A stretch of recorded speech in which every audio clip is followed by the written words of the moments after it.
pese a todo lo que dijimos aquí, de que Antonín había que sacarlo y eliminarlo de este programa, y que no iba a aparecer, resulta, Cristian, que él se apareció y tumbó la puerta del estudio, y atento a él vino, tomó el micrófono y se sentó. Yo hice mi comentario y defendí, dije que si el pastor Antonín no estaba, yo no iba a estar tampoco. Ustedes hicieron un motín y un piquete, específicamente Flérida también en Facebook. Entonces, señores, no podemos, porque ustedes saben, Antonín no se adapta a este formato. Antonín no ha entendido la visión. Entonces, Antonín, tenemos que como que ya... ¿Ustedes me entienden? Iniciamos. Dale.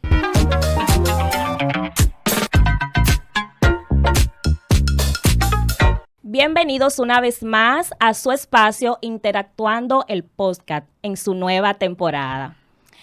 Hoy tenemos varias sorpresas y una de ellas es que a pesar de todo lo que se había anunciado y se había comentado en las redes, el pueblo se empoderó y venció. Y gracias a Dios vamos a tener con nosotros en esta temporada a nuestro excelentísimo y distinguidísimo pastor Antonín Vigilo. Ese es mi hermano, ese es mi hermano, ese es mi hermano. Yo quiero agradecer a todas las personas que me han escrito, tanto en el país como fuera del país, lo que se hicieron eco de los comentarios malsanos del señor Valdés. Deja el veneno, mano. Y agradezco mucho el apoyo y el cariño manifestado por todos nuestros amigos, tanto nacional como internacional. No sé por qué, porque hubo un sector que quizás se estaba acogiendo a la idea de que sí, pero cuando comenzaron a promover otra persona, un amigo de Valdés, alguien como que se empoderó más y dijo, no, yo prefiero a Antonín y no sé qué es lo que tiene ese amigo tuyo, Valdés. Él está en su línea y hay que respetarle la línea del maestro. Sí, mucha gente se empoderaron por eso. Bueno, esa era la primera sorpresa. ¿Querías decir algo, Cristian? Sí, yo quiero saludar a mi hermano Adonis Jane, el primer superior del Club Deportivo Cultural La Francia, que es uno de nuestros seguidores. Adonis, que Dios te bendiga y síguenos dando like. Dios te bendiga, Adonis Jane. Así es, no podemos iniciar esta temporada sin antes agradecer a toda nuestra amable audiencia que nos ha venido siguiendo durante estas temporadas anteriores y que sé que también continuarán pues dándonos siempre esa distinción, dándonos el tiempo de conectar con nuestro contenido y también haciéndonos saber sus valoraciones por las diferentes vías. Así que estamos muy agradecidos de todo lo que está pasando con Interactuando. Pero decía que además de la sorpresa de que tenemos con nosotros al pastor Antonín, tenemos otra sorpresa, que es precisamente hacer saber el tema que lleva como título toda esta temporada. ¿Quieren saber de qué se trata todo esto? Bueno, vamos a hablar acerca de un tema que a Antonín le falta manejo realmente. Tenemos que sentarlo en el cuartico para disipularlo nuevamente.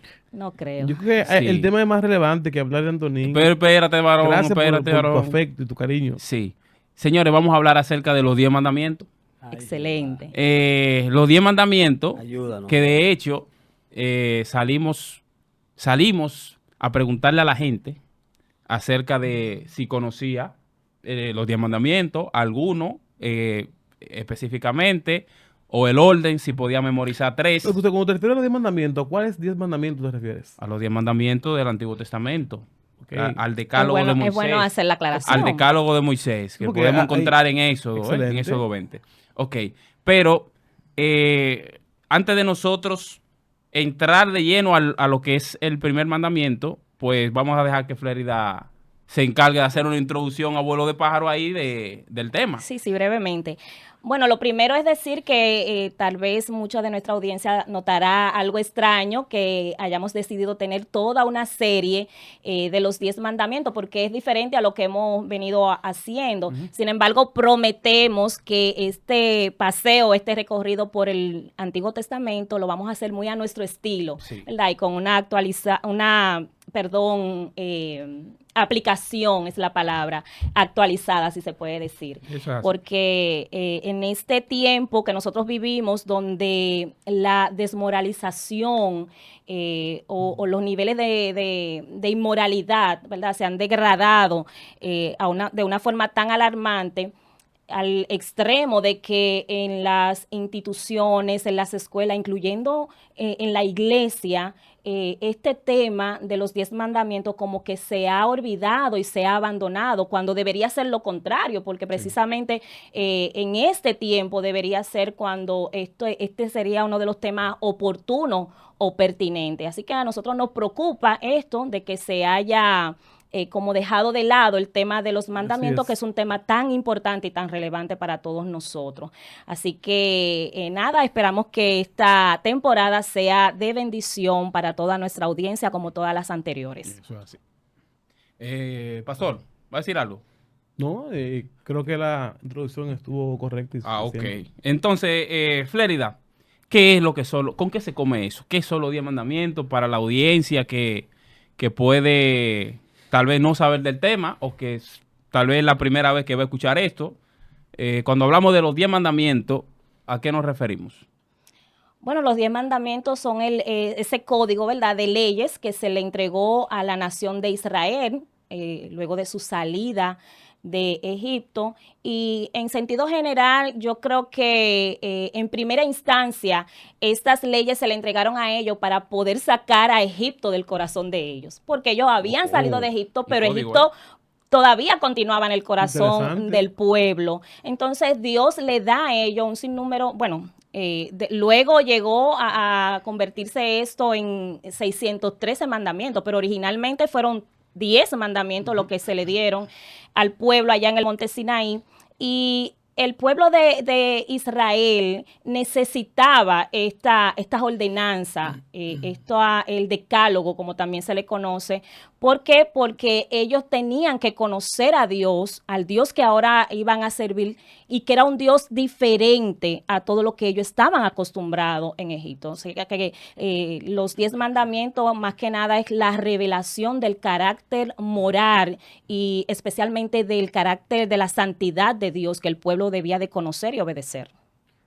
Sabes que yo quería hablar algo sobre ese punto, y es que los 10 mandamientos reflejan el carácter de Dios en la vida del creyente. En sí mismo es como Dios revelar su carácter, y es lo que Dios pues quiere que nosotros pues tratemos de vivir y adecuarnos a eso. No son 10 ordenanzas o no son 10 cosas que Dios te está imponiendo, sino Dios está revelando su carácter para que nosotros entonces de ahí podamos partir y empezar a vivir a través de lo que Dios ha trazado conforme a los 10 mandamientos. Es decir, son 10 ordenanzas, lo que no son 10 sugerencias. Ajá, sí, 10 sugerencias. Pero son 10 ordenanzas, o sea, con carácter de obligatoriedad y permanencia además. A mí me llama la atención algo, que es lo que nos lleva al primer mandamiento, que es lo que vamos a analizar hoy. ¿Por qué comienza un decálogo diciendo no tendrá dioses ajenos delante de mí? ¿Por qué empezar con eso? No sé cómo ustedes lo van a analizar, pero yo hubiese dado el decálogo, yo tal vez no empiezo con eso. Bueno, yo creo que lo mencioné hace un momento, tiene que ver con la costumbre que el pueblo había adquirido durante todo el periodo que estuvo esclavo en Egipto. Recordemos que en Egipto había un Dios para cada situación de la vida, para cada problemática, había un Dios distinto. Pero en esta ocasión, Dios quería mostrarle al pueblo que Él era diferente. De hecho, quería mostrarle que todos esos dioses que ellos conocían en Egipto realmente no eran dioses, porque sabemos que eran dioses falsos, sino que hay un solo y único Dios verdadero, que era el Dios el que lo había libertado a ellos. Y evidentemente, como el pueblo duró aproximadamente 400 años en Egipto, y aunque muchos hebreos mantuvieron sus raíces, sus principios, sus creencias, es muy probable que las creencias de los egipcios pues haya influenciado en ellos, ¿verdad? Haya influenciado porque ellos tenían dioses, incluso por eso fue las plagas que envió, una forma de demostrar que esos dioses no son tan influyentes como entendían algunos egipcios. O sea, una forma de que el pueblo se diferencie, y Dios quiere establecer su impronta en su pueblo para que el pueblo entienda cuáles son los lineamientos que Dios espera de ellos. Y comienza obviamente diciéndole: no tendrá dioses ajenos delante de ti. Específicamente una forma de cortar esa creencia o esa probable influencia que pudieran tener su pueblo de Egipto. Sí. No probable, Antonio, yo diría porque figúrate que el pueblo crece y una gran mayoría del pueblo, una mayoría de la generación que entró, pues había ya muerto, había crecido una generación. Y mucha de esa generación de los que crecieron ahí, pues crecieron viendo esta costumbre y esta práctica de los egipcios. Ahora bien, lo relevante que nosotros podemos ver aquí es cómo Dios, cuando envía los juicios, que Dios quiere que su pueblo salga de ahí, Dios hiere cada uno de estos dioses que ellos tenían. Es como Dios le está diciendo, mira, lo que yo estoy haciendo, yo estoy marcando un precedente y yo me impongo para que ustedes entiendan, como son mi pueblo escogido, que yo soy su Dios. Y la idea de la pregunta que hacía nuestro hermano Jonathan, que no tendrá dioses ajenos, es como tú no me puedes ser infiel a mí. Después que el pueblo había visto la maravilla de lo que Dios había hecho con ellos en Egipto, entonces Dios viene y establece y le da los 10 mandamientos. Y el primero es que tú no vas a tener dioses ajenos. Yo no quiero que tú seas infiel conmigo. Yo lo relacionaría, porque yo me aplatano, yo lo relaciono de la siguiente manera. Yo me casé con Flérida, yo juré un altar a ella, respetarla, llamarla hasta que la muerte me separe, ¿verdad? ¿Qué es lo que es más golpeante para un matrimonio cuando hay una infidelidad? Duele. ¿Entiendes? Entonces, ¿qué Dios le está diciendo? No te harás dioses ajenos. Yo no quiero una infidelidad. Porque una de las cosas que molesta a Dios es cuando nosotros le somos infieles a Él. En ese mismo orden, fíjate que el ser humano de manera inherente tiene ligado en su ser la inclinación a adorar a otras cosas que no sea Dios. Algunos pudieran decir, bueno, yo no tengo un ídolo, no tengo un cuadro per se, pero todos en algún momento hemos sido idólatras, hemos amado algo, a veces por encima de Dios. Cristiano. Sí, claro. Claro. Que sí, lo hay. Entonces, Cristiano idólatra. sí, Claro. pero, Ay, Dios. pero por mucho. Lo que queremos decir en este día es que Dios comienza con esto y obviamente eso es después que sale de Egipto, pero fíjate que el pueblo de Israel, después que de manera milagrosa ve cómo Dios lo saca de allá, lo que hizo al cruzar el Mar Rojo, lo que hizo, ¿verdad?, en todo ese trayecto, no pasó muchos días cuando Moisés por alguna razón se alejó. Ellos dijeron, Moisés no está aquí, y armaron un becerro de oro y dijeron, este es nuestro Dios que nos sacó de Egipto. O sea, esa inclinación a adorar a otras cosas, otro Dios que no es el Dios verdadero, estaba en el corazón de ellos. Y creo que todos pudiéramos vernos reflejados aquí, Claro. porque la inclinación a tener un ser superior o un primer auxilio más que Dios, pues está en el corazón del ser humano. Eso para mí es una de las cosas que más me ha impactado. Ver milagros que ninguno de nosotros quizás hemos visto o quizás no veremos, y en pocos días decir, este fue el Dios que me sacó. Algo que ellos mismos construyeron. Sí. Es algo totalmente contradictorio. Sin embargo, añadiendo a eso que usted decía, así como Dios exigía del pueblo de Israel esa exclusividad por el hecho de haberlos libertado, ¿verdad? Y que desde antes de eso lo había hecho su pueblo, así mismo pasa con nosotros también. Es decir, Dios espera y demanda lo mismo de nosotros. Así como Él esperaba esa exclusividad, esa fidelidad de la que hablaba Cristian del pueblo de Israel, pues es lo mismo que Dios espera y demanda de nosotros, que somos el pueblo redimido de Dios. O sea, la misma fidelidad. También añadiendo a lo que el pastor decía con relación a esa inherencia que hay en el corazón del ser humano, ese carácter, esa naturalidad con la que se nos da la idolatría, después de lo que pasó en Génesis 3, esa necesidad de adorar algo. O sea, si no adoramos a Dios, obligatoriamente vamos a sustituir esa adoración hacia otra cosa. Entonces de ahí nace esa inclinación a querer adorar cualquier cosa que no sea Dios. ¿Sabes qué? Escúchame, Jonathan, yo me fijo en la parte como central de la pregunta que hace nuestro hermano Jonathan. Y la pregunta que él hace es, ¿no tendrá dioses ajenos? Y quiero centrarme ahí.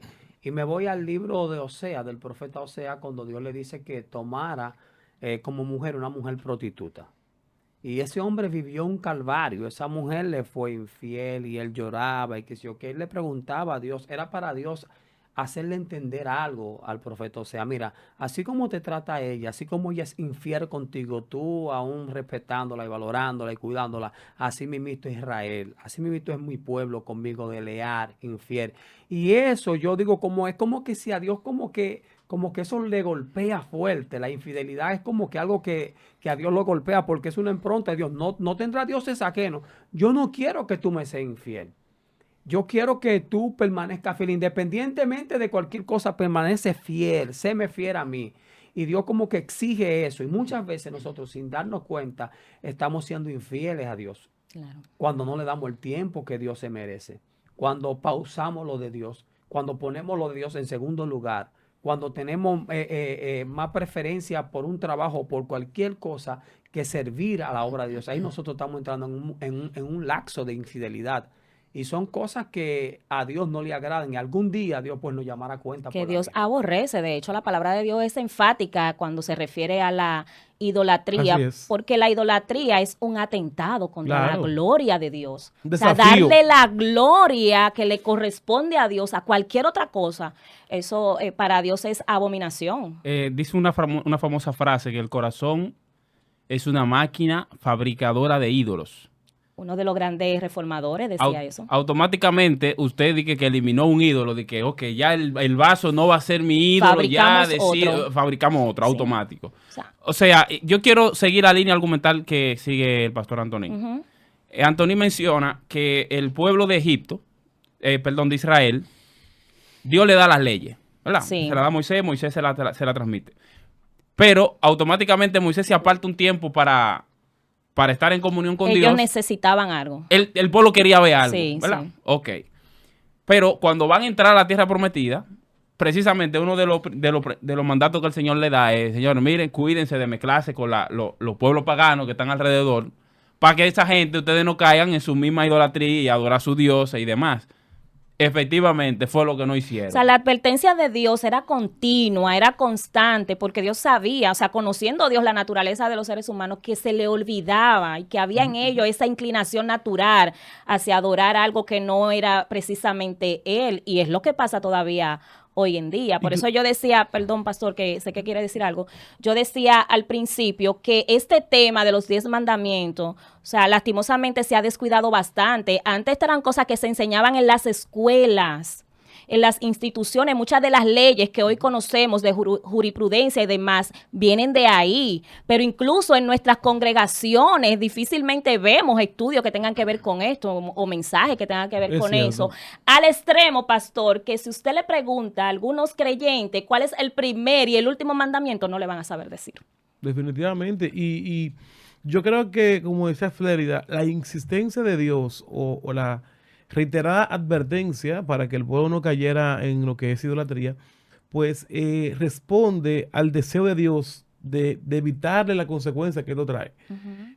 La historia nos demuestra, tanto bíblica como contemporánea, que cuando una nación se inclina a otros dioses, a adorar a otra cosa, pues trae consecuencias fatales a su vida. Sí. Y en varias ocasiones, pues el Señor juzgó severamente y permitió situaciones difíciles cuando la gente le daba la espalda a Dios. No existe nada más catastrófico que cuando una nación, una familia, una institución, pues le da la espalda a Dios, al Dios verdadero, y adora a lo que realmente no es Dios. Es decir, entonces, que a quienes nos conviene no solamente aprender intelectualmente cuáles son los 10 mandamientos, sino vivirlos, es a nosotros, especialmente este primer mandamiento de no hacernos dioses ajenos delante de Dios. Imagínense una sociedad, un mundo donde se viviera bajo este lineamiento y estos parámetros establecidos por Dios. No viviéramos lo que estamos viviendo hoy. Quiero destacar algo también ahí. O sea, hacíamos la pregunta al principio de por qué usted cree que Dios introduce su decálogo con ese. Y ya nosotros vemos que hay un patrón con el pueblo. Sí. Dios quiere evitarle esos problemas que conllevan a eso. Pero si seguimos la historia, David aconseja a su hijo Salomón que se cuidara ¿de quién? De las mujeres de otras naciones. Ok, mira, Y por el miedo a que esas mujeres desvíen su corazón. Señores, y el hombre más sabio de su época, más inteligente, se llevó de levantarle altares y ídolos a todas las mujeres con las que se casó políticamente y terminó corrompiendo la nación. La nación se volvió idólatra, señores, prácticamente por culpa del hombre más inteligente y más brillante de la nación. Yo me hago una pregunta en ese mismo orden. ¿Qué placer puede haber en el corazón de una persona que adore otros dioses? O sea, ¿qué le puede generar placer? Inclinarse o rendirle culto a algo que no sea Dios. ¿Cuál es la motivación? Lo que pasa es que la idolatría es una proyección de las necesidades humanas. O sea, dependiendo tus necesidades, tú vas a querer hacer un Dios.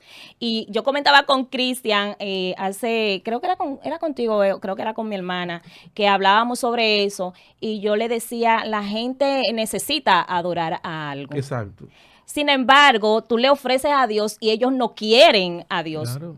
¿Por qué? Porque ese Dios no se ajusta a sus expectativas. La gente quiere un Dios que le resuelva sus problemas, pero que no se meta en sus asuntos. Así es. Entonces, por eso va fabricando dioses que se ajusten a las necesidades que ellos entienden. Pero lamentablemente o afortunadamente, nuestro Dios no es así. Somos nosotros los que tenemos que ajustarnos a Él y obedecer las leyes de Él. Yo escuchándolo a ustedes tres, yo me hago una pregunta yo mismo y es la siguiente. Tenemos nosotros dentro de la comunidad de fe creyentes que tienen ídolos dentro de la iglesia. Sí. Claro. Sí, yo creo que ya la respuesta se cae de la Claro, mano. Jonathan lo dijo ahorita. O sea, naturalmente nosotros somos idólatras, una fábrica de ídolos. O sea, que dentro de la iglesia, fuera de la iglesia. Ahora, lo que pasa es que no estamos adorando un cuadro de que ahí, que todo el mundo está viendo. Puede un creyente ser arrastrado por un predicador o por un pastor o por un líder a tal modo que lo lleve a convertirse en un idólatra de esa persona. Sí, claro que sí. También. Yo creo que de manera muy particular, nosotros todos, como diría el salmista, debemos decirle al Señor que nos examine. Sí. Porque quizás no tenemos un ídolo per se. Yo creo en eso que dice Cristian. Todos a veces en algún momento o lo hemos sido o lo somos en la actualidad. O lo seremos. No es que admiremos a alguien, no es que amemos ni respetemos, sino que lo tenemos en un nivel superior.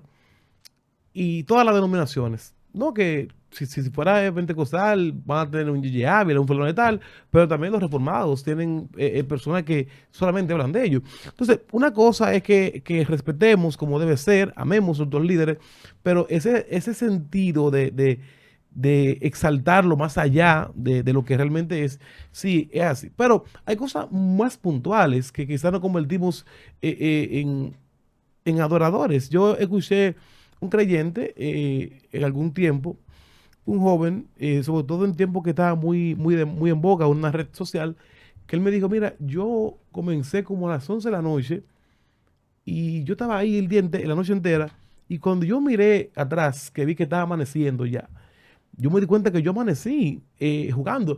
Señores, hay personas que están atadas, ¿verdad?, a un teléfono. Cuidado, Antonio. Su amor. Fíjense que una de las definiciones de idolatría, de adoración, perdón, es amar intensamente algo. Sí. Si hay algo que yo lo amo por encima del mismo Dios, que tengo una conexión tan fuerte que no hay nada que me haga romperlo, aunque yo sea religiosamente cristiano, aunque yo cumpla con tales o cuales mandamientos, pues estoy dejando mi mayor atención, mi mayor atracción, que debe ser Dios, por algo que es secundario. Y eso también es una especie de idolatría. Eso es idolatría. Yo tuve la oportunidad de trabajar con personas que idolatraban a un pastor. Literal. Una sola, hay muchos. No, yo te digo usted ha encontrado con poca cosa, entonces. Literal, no, yo te digo porque concerniente, hacía la pregunta y una experiencia tangible. Tú le hablabas de esa gente y se regaban el vestido. Y ellos eran más fieles a lo que decía esa persona que a lo que decía la palabra del Señor. Yo le decía, hermano, pero la palabra dice, no, pero ¿qué fue que fulana dijo esto? Y yo, pues entonces para ti lo que diga fulana de tal tiene más relevancia que lo que diga la palabra de Dios. ¡Claro! ¿Qué? Yo creo que los líderes tienen o tenemos que cuidarnos. Sí. Porque el evangelista Cristian Lora, en algún momento predicando, puede que se gane la atención de mucha gente, que lo vean como, y más si es usado por Dios en algún momento. En una ocasión Pablo y Bernabé estaban en un lugar predicando y al ver lo que Dios estaba haciendo, alguien dijo, dioses han descendido a la tierra. Este es un Dios que está aquí. Ellos se rompieron la ropa. No digan eso, muchachos. Está loco, yo soy un ser humano. Y rápidamente, pues, él rectificó una forma de evitar, porque el ser humano se inclina fácilmente. Sí. Entonces, hay líderes, así como tú dices, Cristian, que se sienten cómodos, que la gente lo aúpen y lo hagan sentir grande y relevante, y cometemos un error. Es bueno que la gente vean que somos seres humanos, que por mucho que Dios nos use, por mucho que pudiéramos hacer, somos seres humanos, que también dependemos de ese Dios al cual hay que adorar siempre. La relevancia de eso, y creo que el hilo argumental de toda la conversación estriba en que Dios, por una razón que tal vez nosotros no vamos a saber, ¿verdad?, exactamente cuál fue, pero hay una preocupación de Dios con el tema de la idolatría. Y entonces Dios, el primer mandamiento que le introduce, no tengan eso. ¿Por qué? Por toda la consecuencia que trae eso. Porque que automáticamente nosotros tenemos un ídolo, quitamos a Dios del primer lugar. O sea, hay cosas que todas van siendo como un efecto dominó. ¿No será lo contrario, que cuando Dios no está en el lugar que le corresponde, entonces nosotros entronamos un ídolo? Bueno, sí, puede ser, pero se puede ver como yo lo estoy explicando también. Idolatría es darle a algo o a alguien el lugar que le corresponde a Dios. Exacto. Eso es idolatría. Y es también cuando nosotros atribuimos a ese algo o a ese alguien el poder que se supone le pertenece a Dios. Por eso yo decía ahorita que Dios es tan drástico con el tema de la idolatría, porque Dios además es celoso con su gloria. O sea que la idolatría es un asunto peligroso realmente. Esto es tan serio que hay madres que idolatran a sus hijos, pero hay esposas y esposos que se idolatran también. Sí. También. Hay esposas que idolatran a su esposo. Sí, eso puede ser un... Mira, en el caso que Cristian y el pastor mencionaban ahorita con relación a cuando se idealiza o se idolatra una figura, ya sea pastor o cualquier liderazgo, es una cultura que a nosotros no nos sorprende. O sea, un cantante cristiano. Sí, muchas veces es culpa de la figura, de la persona que está ejerciendo el liderazgo, ¿verdad? Porque en vez de orientar a las personas a Cristo, pues lo orientan hacia ellos y eso es peligroso. Pero muchas veces la culpa no recae sobre la persona, sino sobre el mismo pueblo, que es quien le da ese tipo de prerrogativas a esa persona, porque desconocen la palabra en ese sentido. Cuando la Biblia habla de las consecuencias de la idolatría, señores, eso es terrible. Así o sea, es. hay una parte donde el apóstol Juan creo que dice como que cuídense de los ídolos, y el mismo Pablo dice huid de la idolatría y de los ídolos. ¿Por qué? Porque la Biblia promete que traspasará a aquellos que sean idólatras de muchos dolores. O sea, la idolatría no es una cosa que Dios la toma de forma ligera realmente. Es bueno recordar que nosotros, cualquiera que pudiera estar escuchando este programa, se va solamente al cuadro, al ídolo de yeso, de madera, pero hay ídolos modernos que, al igual que en aquellos tiempos, también hoy en día Dios sigue proviendo esa práctica. ¿Cómo cuál ídolo moderno tenemos? Tenemos las redes sociales. Bueno, por ejemplo, yo te decía que la idolatría es la proyección de las necesidades de nosotros los seres humanos. Por ejemplo, si en tu caso tu necesidad es de aprobación, de reconocimiento y todo ese tipo de cosas, ¿qué va a pasar contigo? Que tú, el elemento que te genere eso es lo que tú vas a idolatrar. Puede ser un ministerio. Si el ministerio te genera eso, ese protagonismo, ese estrellato, esa relevancia, ¿verdad? Entonces tú vas a hacer de ese ministerio un ídolo. Y es ahí donde muchas veces nosotros nos descubrimos, nos sorprendemos teniendo por ídolo lo que deberíamos tener por ofrenda. Por ejemplo, el dinero, las capacidades, la inteligencia, los dones que Dios nos ha dado. Muchas veces idolatramos esas cosas porque es lo que nos genera la satisfacción a la necesidad que nosotros tenemos de ser visto, de ser reconocido y todo ese tipo de cosas. O sea, Fleda, que hay cosas que per se no son malas, pero la intención con la que nosotros estamos asimilando puede convertirse en un ídolo en nuestra vida. Sí, claro. Esas situaciones, yo ahí parto digo lo siguiente, esas situaciones se dan cuando nosotros entramos en cierto descuido.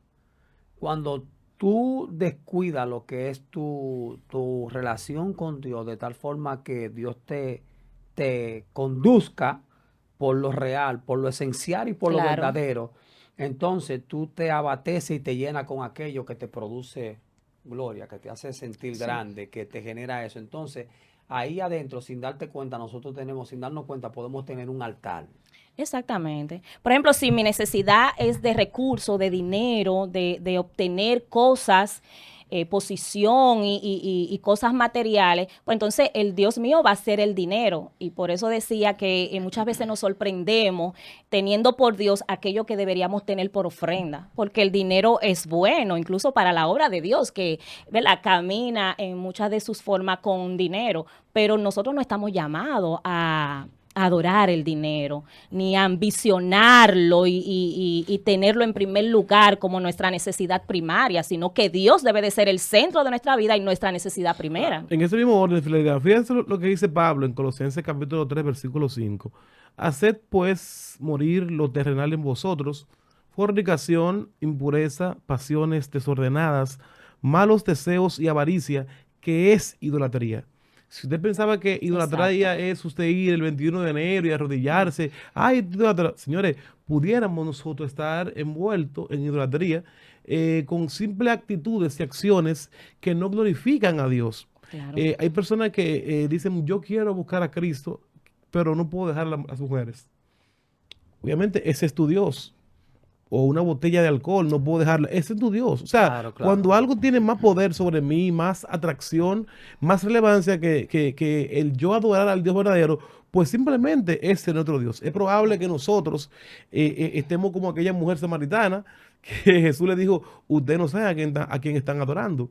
Yo aparentemente diría a algunos, bueno, yo adoro al Señor, yo le canto, yo le sirvo, pero pudiera Dios decir, tú me estás adorando a mí. O sea, mis acciones, mi vida, mi inclinación, mi real y profundo amor está consagrado al Dios de la Biblia. Son preguntas que deberíamos hacer, porque idolatría no es simplemente, como hemos dicho, inclinarse, arrodillarse ante un objeto específicamente.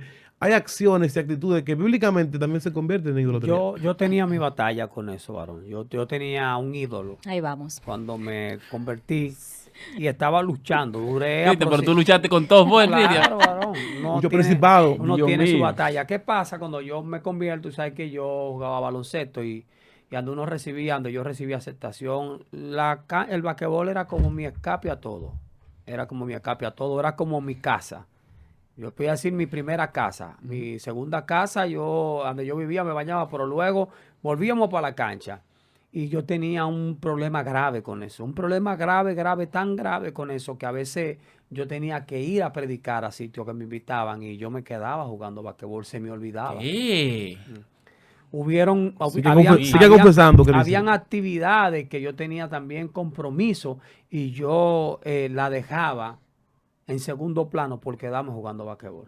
Wow, varón, pero Dios te ha libertado a ti grandemente. Y un día en el altar yo le dije, señores, yo te voy a pedir perdón. Yo quiero que tú saques todo de mi corazón. Yo amo eso. Yo estoy aferrado a eso. Yo fui sincero. Y el Señor lo hirió por todas partes. Lo traspasó de muchos dolores.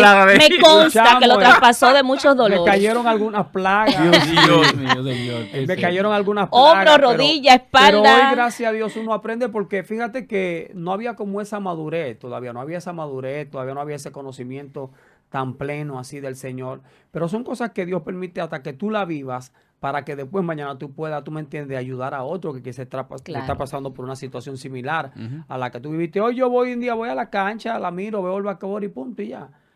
Porque que algo que en su momento era que para mí era algo muy significativo. Señores, ¿cómo nosotros podemos saber que un creyente de verdad tiene a Dios en primer lugar? Porque, o sea, de todo lo que hemos dicho aquí, creo que hemos puesto el dedo en la llaga, pero ¿cuáles son esas cualidades, Antonio, en que yo puedo decir, este tiene un problema? O tú ves, ese tipo está alineado con Dios.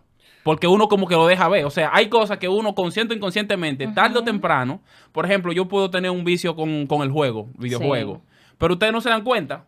Ahora, cuando ustedes ven que tal vez yo ya empieza a afectarme en mis labores que tengo que hacer, por ejemplo, hay que venir para el programa, pero yo llegué tarde porque me quedé jugando.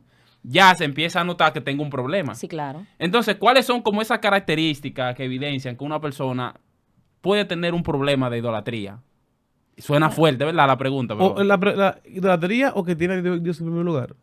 Bueno, es que yo no sé cuál sería la diferencia. La pregunta, déjame interpretar, es ¿cómo se evidencia que una persona no tiene a Dios en primer lugar en su vida? Sí, esa misma. ¿Cómo se evidencia? Sí. ¿Usted quería decirlo, pastor? No, adelante. Bueno, usted lo mencionaba incluso ahorita, cuando una persona, su mayor énfasis, todo su esfuerzo, toda su esperanza, o sea, todo lo de él está centrado en eso, en ese algo o en ese alguien.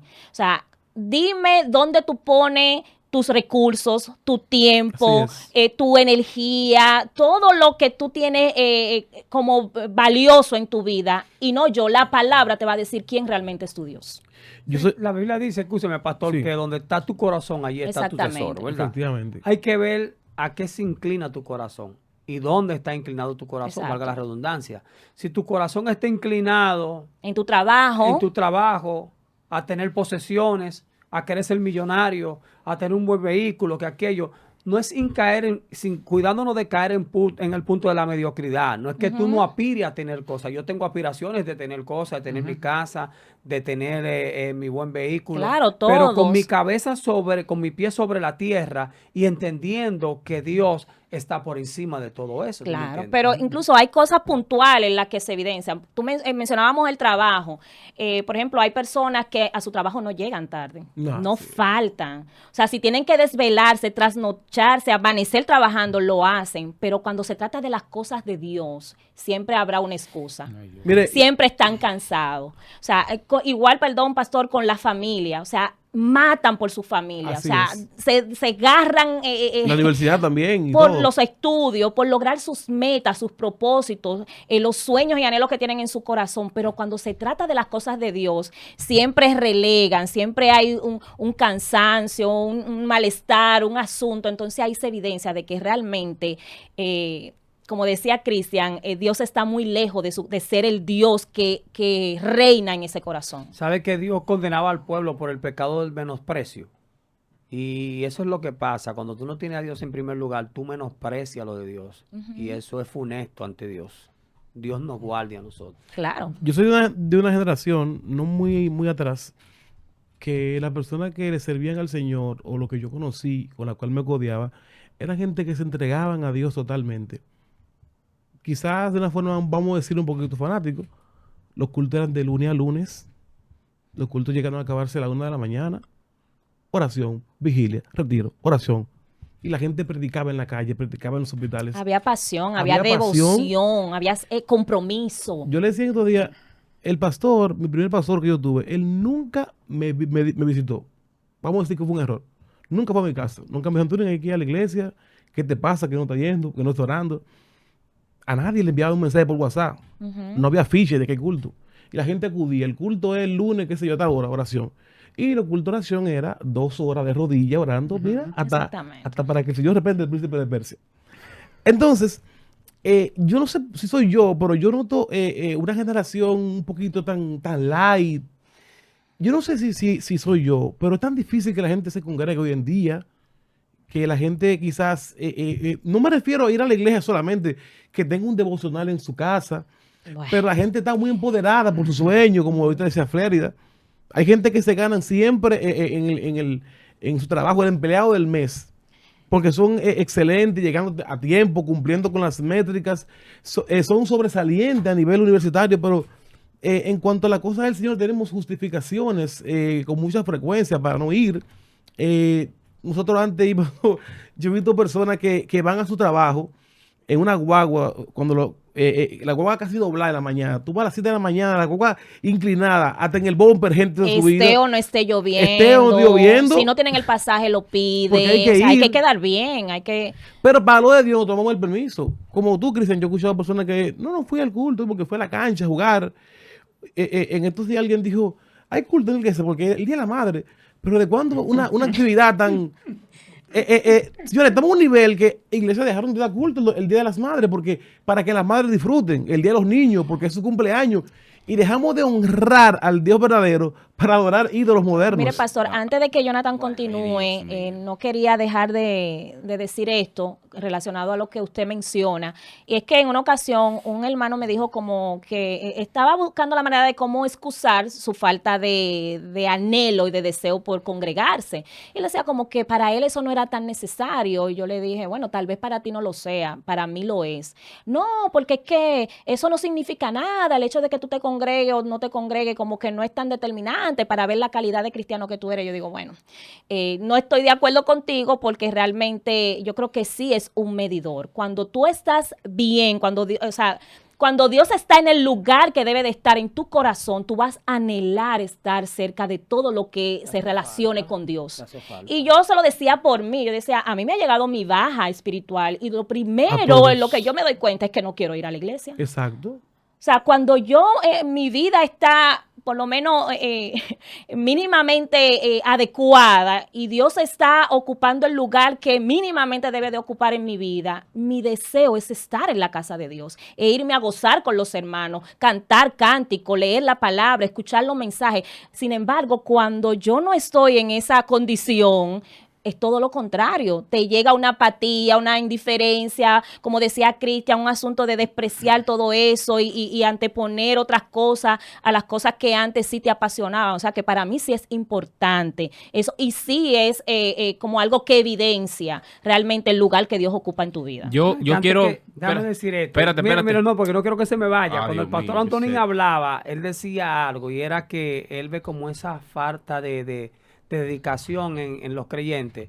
Y me llegaba una frase, y la frase era la siguiente, que el poco compromiso de nosotros los creyentes ha desvirtuado en nosotros la eficacia del evangelio. Fíjate, no es que el evangelio ha dejado de ser eficaz o efectivo, sino la falta de compromiso en nosotros ha desvirtuado la eficacia en el evangelio, del evangelio en nuestras vidas, y eso es un problema. Cuando tú te sientes así, tú tienes que pararte en los caminos y preguntar por la senda antigua y ver cuál es el camino. Yo quisiera ya finalmente como allanar un poco todo lo que hemos dicho, aplatanarlo.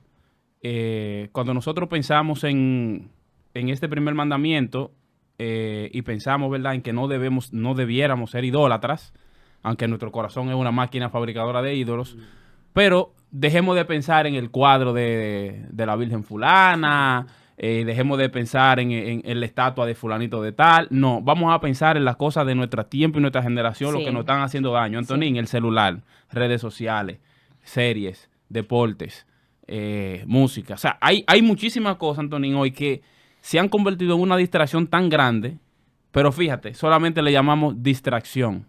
Pero si lo fuéramos a analizar bien como estamos analizando esto, es idolatría. Exacto. Tenemos idolatría, Antonín, con algunas cosas y tal vez no nos lo dicen regularmente en un púlpito. O tal vez no tenemos una gente de confianza, digamos una gente espiritual, ¿verdad? Porque la Biblia nos manda a ustedes que son espirituales, restauren, ¿verdad?, al débil. Pero imagínate tú, si tú estás mal y el que está al lado de ti te está acompañando y el que está al lado también lo está acompañando, estamos todos en el mismo barco, ¿quién va a corregir a quién? No deja de ser idolatría. No deja de ser, pero se convierte difícil, uno se convierte como la piedra en el talón. O sea, cuando tú eres el que dice, ¿no? O sea, yo soy idólatra de esta manera y tú eres idólatra de otra manera distinta. Exacto. Claro. De este tema no hablamos porque imagínate, si yo te acuso a ti de esto, tú me acusas de lo otro. Ahí está Satán metido. Sin embargo, ya como recomendación final, miren, la idolatría es un mal negocio realmente. Yo recomiendo a toda nuestra audiencia a que seamos inteligentes, porque la idolatría no compensa. Eso es como el crimen. El crimen no compensa. El crimen tiene dos caminos, ¿verdad? Cárcel y muerte. La idolatría tiene dos caminos, ruina y muerte. O sea que... Vuelvo y repito, a quienes nos conviene tener a Dios en primer lugar en nuestra vida y desentronar de nuestro corazón cualquier ídolo que consciente o inconscientemente hayamos sentado ahí, es a nosotros. Porque al final pudiera pasarnos como al joven rico, que preguntó que qué debía hacer para heredar la vida eterna y Jesús le dijo que él tenía que hacer. Pero su Dios era Mamón y no le fue tan fácil. Es que es difícil porque es que tenía demasiado. O sea, ni amaba a Dios en primer lugar, ni amaba a su prójimo, porque como su Dios era el dinero, él no pudo hacer lo que Jesús le pidió. ¿Sabe qué pasó ahí? Jesús le removió el altar. Sí, claro. Que se le iban a caer los santos. Él le dijo todos los mandamientos, todos los mandamientos he cumplido desde mi juventud. Y Jesús le demostró que con eso al final con dos le demostró que realmente había uno que no estaba cumpliendo. No, es que si no cumplimos el primero, no hacernos dioses ajenos delante de Dios, no vamos a cumplir los demás. Cuando Dios dijo, por ejemplo, bueno, que más adelante se hablará sobre eso, amarás al Señor tu Dios sobre todas las cosas. Es una forma de que se convierte en un termómetro para darnos cuenta si hay algo que en nuestras vidas ocupa un lugar más prominente que Dios. Un termómetro para poder darnos cuenta, porque sé que es fácil, como dijimos al principio, de que nos inclinemos a cosas, a hábitos, a costumbres, que bien pudiera no ser mala per se, pero si sustituye el lugar que le corresponde a Dios, sí es grave. Eso es así. Bueno, y este fue el episodio de No tendrás dioses ajenos delante de mí. Dios le bendiga. Esto fue Interactuando.